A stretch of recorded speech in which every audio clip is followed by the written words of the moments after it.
Well, Tim Davie, the Director General of the BBC, has announced his resignation this evening amid allegations of bias at the corporation, it's understood. In a statement, Davie says there have been some mistakes made. As Director General, I have to take ultimate responsibility. The move comes following a run of scandals for Britain's national broadcaster after it was accused of airing a misleading clip of a speech by the United States President Donald Trump and failing in its coverage of Gaza and trans issues. Deborah Turnus, the broadcaster's CEO of News, has also resigned. And just listen to this. The White House has thrown its support behind GB News. Press Secretary Karoline Leavitt has said this: BBC News is dying because they are anti-Trump fake news. Everyone should watch GB News. This is a bombshell tweet here. Let me just say this again. Karoline Leavitt, the White House press secretary, has said BBC News is dying because they are anti-Trump fake news. Everyone should watch GB News. And look, there's a massive story. This is a huge story, not just here in Britain, but now in America too. Well, joining us now is commentator Peter Thatchell, and the rest of my panel will be joining shortly. Peter, pleasure to have you in the studio tonight. Thank you for coming along. Look, the BBC has been embroiled in so many failures. We've got litanies of things I don't even know where to start, Peter, but is this the right decision? Should Tim Davie had resigned? Well, first let me say the way Panorama edited Donald Trump's speech was wrong. It violated all ethical standards. But the essence of what they broadcast was true. President Trump did urge his supporters to march on the Capitol. But not to incite violence, hang on. He did say fight like hell. And at the height of the riot at the Capitol, he did not urge his supporters to stop the violence. So the essence of what the BBC broadcast was true, but the way in which they did it was totally wrong and unforgivable. In terms of the resignations, I don't think Tim Davie or Deborah Turnus should have resigned. It's honourable that they did, but it's impossible for them to vet and proof every single bit of the BBC's entire news output every day. There are millions and millions of words. They can't possibly do it. Their resignation takes the heat off the people who do wear responsibility, and that is the editor of Panorama and the people who signed off the film edit to go for broadcast. They are the ones who should resign. But at the end of the day, the buck's got to stop with somebody, hasn't it? It really does. And it's the same we see in politics. It's constantly people in the civil service, middle managers getting sacked. But actually, at some point in time, when we're looking at... I mean, I've got a dossier here of things that have gone wrong since just 2018. Just 2018. Yeah. And you have to ask yourself, at what point under your watch do you start taking accountability for not changing the culture, for not changing the way the bias is reported, for clapping down on people like Martin Croxall, who was just expressing the word woman. I mean, it does seem completely bonkers, doesn't it? Well, and it's where does the buck stop then? I agree. I agree the BBC have made some mistakes, but overall, in terms of their vast output, they've mostly got it right. And I think we should hold the people who made the mistakes accountable. They're the ones who should resign, not the head. You cannot expect Tim Davie to know everything that's being put out by the BBC and to personally approve it. So the people down the chain who actually did the programme and approved it, they're the ones who should go. But overall, the BBC is a fantastic British asset. It projects British values around the world. We mustn't do it down. But what values, though, Peter? This is the problem people are asking. We want it. I mean, listen, in times gone by, and I've spoken to BBC reporters about this over the last few days, and times gone by, people would have said, yes, the BBC was worth the licence fee. And many people would... I don't think we would have disagreed on that 10 years ago.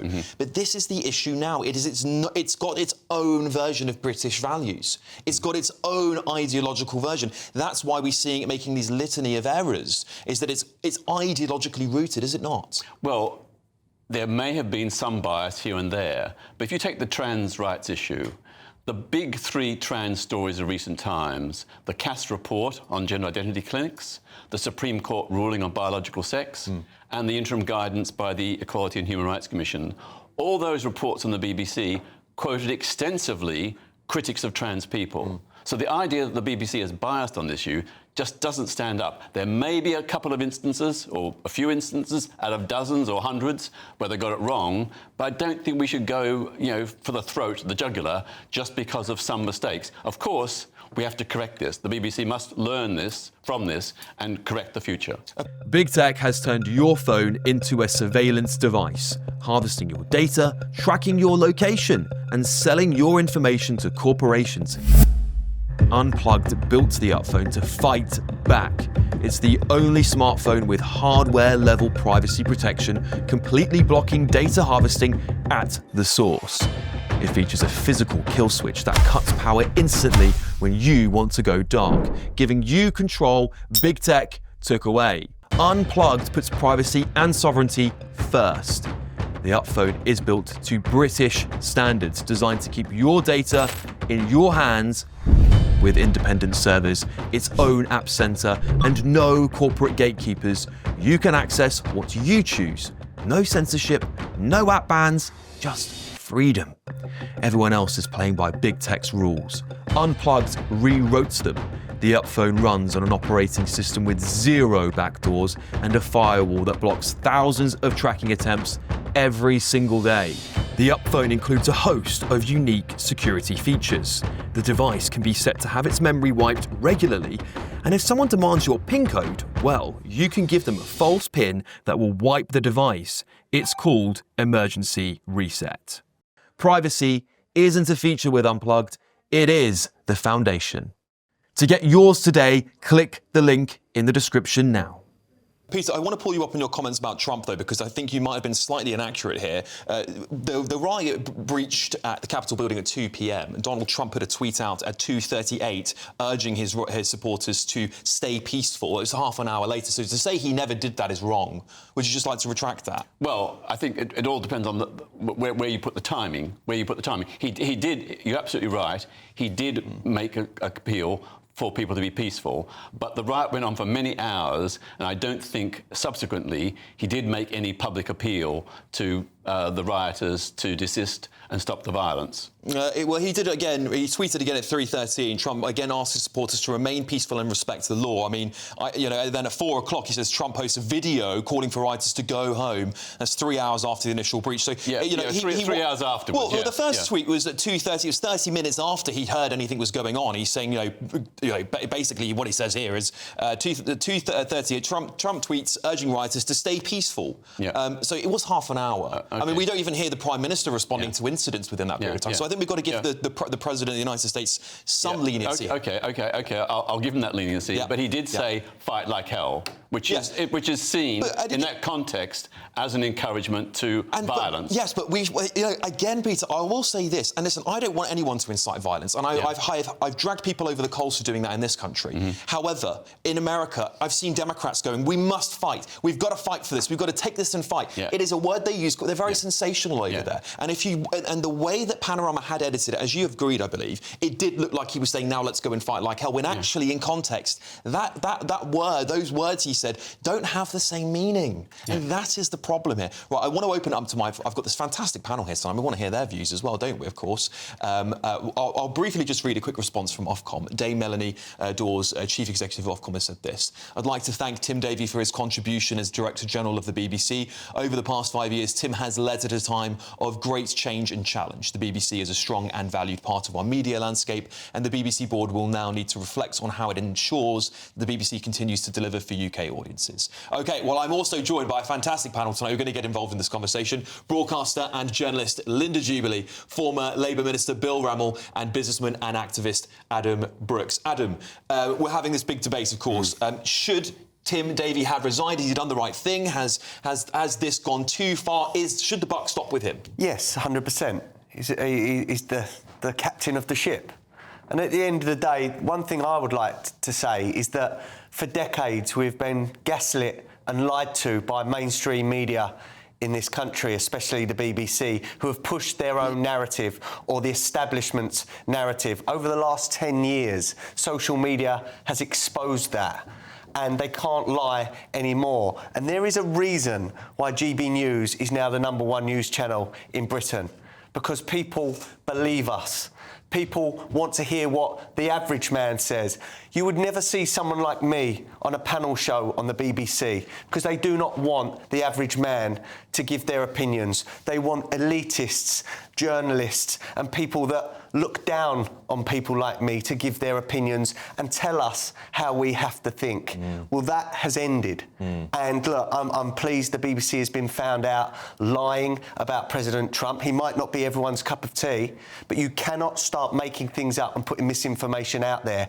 You know, the saying FAFO, they've messed around and they've been found out. And it's glorious to see. Yeah, and Linda, you know, again, going back to this, it seems to me, and the way I'm seeing this, is Donald Trump has taken down the BBC. He's effectively, after the Telegraph's massive piece on this, he has, the President of the United States has intervened and gone, like, he says here, the top people in the BBC, including Tim Davie, the boss, in capital letters, are all quitting / fired because they were caught doctoring my very good, and he says, brackets, perfect speech of January 6th.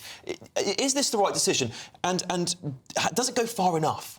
Well, the problem here is that I disagree with Peter. I do agree with Adam. Heavy the head that wears a crown. The fact of the matter is that this isn't just one mistake, and it is a massive mistake for journalism. This isn't just telescoping quotes or polishing up quotes when they've been a bit woolly in the edit suite. This is actually turning round the actual content of a quote by editing it, and that is deceiving the viewer. And it's not just this particular quote. And by the way, I think you can't just say, well, everything else about the programme was in essence true. Once you've made a gross breach like that, you have to be called to account for it. It's not just the picture editor. It's not just the editor of the programme. It is the editor of news, and it is the Director General. Because, can I just ask you... No, I'm going to finish what I'm saying, Peter. I didn't interrupt you, Okay. so please don't interrupt me. There is the stuff over Hamas. And that was when they used a little boy to narrate a programme without realising he was a Hamas official. There is this story, the Donald Trump story. There have been allegations of bias in BBC Arabic. There have been allegations of massive inaccuracies in BBC Verify. The clue there is in the title. And so something has to happen. And it has to be, because in the Sunday Times today they said, well, you know what they say at the BBC, deputy heads will have to roll, because for too long they have sacrificed the careers of people lower down the food chain. Now, if you are going to get a change in culture, the person at the top has to go. And even then, it's not going to be easy to change things at the BBC, because it is a cultural thing that has to change, and it will be like turning an ocean-going liner around.